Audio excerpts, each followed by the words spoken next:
헌정사상 초유의 현직 대통령에 대한 검찰 조사. 그 시기를 놓고 검찰과 청와대가 줄다리기를 이어가고 있습니다.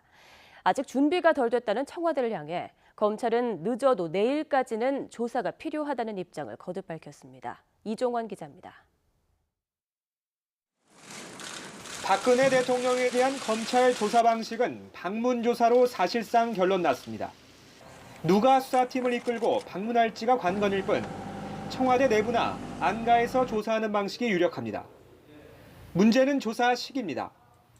애초 검찰은 늦어도 내일까지는 박 대통령에 대한 조사가 이뤄져야 한다고 청와대 측에 통보했지만 청와대는 변호사 선임 등을 이유로 이번 주 후반에나 가능하다는 입장을 전한 것으로 알려졌습니다.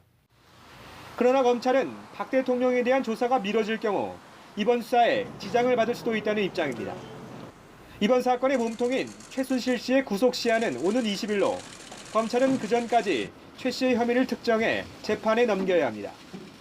박 대통령에 대한 조사 결과를 정리한 뒤에나 최 씨의 공소장 작성이 가능한 만큼 대통령에 대한 조사 일정을 더는 미룰 수 없다는 게 검찰의 판단입니다. 검찰 관계자는 박 대통령에 대한 조사 시기는 내일이 가장 바람직하다는 입장엔 변화가 없다는 뜻을 재확인했습니다. 검찰은 미르와 K스포츠재단의 강제 모금 의혹과 관련해 지난해 7월 대통령과 독대했던 대기업 총수들의 조사 결과를 분석하며 청와대가 민원 창구 역할을 했던 건 아닌지 면밀하게 살펴보고 있습니다. 특히 당시 수감 중이던 최태원 SK그룹 회장도 지난 2월 별도로 대통령과 독대가 있었던 것으로 확인돼 지난해 7월 이외에도 대통령과 재벌 총수의 비밀 회동이 있었던 정황이 추가로 드러났습니다.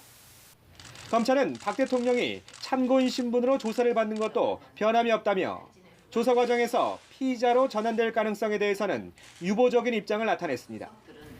다만 구속 당시 직권남용과 사기 미수 혐의만 적용됐던 최순실 씨에 대해선 제3자 뇌물수수 혐의 적용을 적극적으로 검토하는 것으로 알려졌습니다.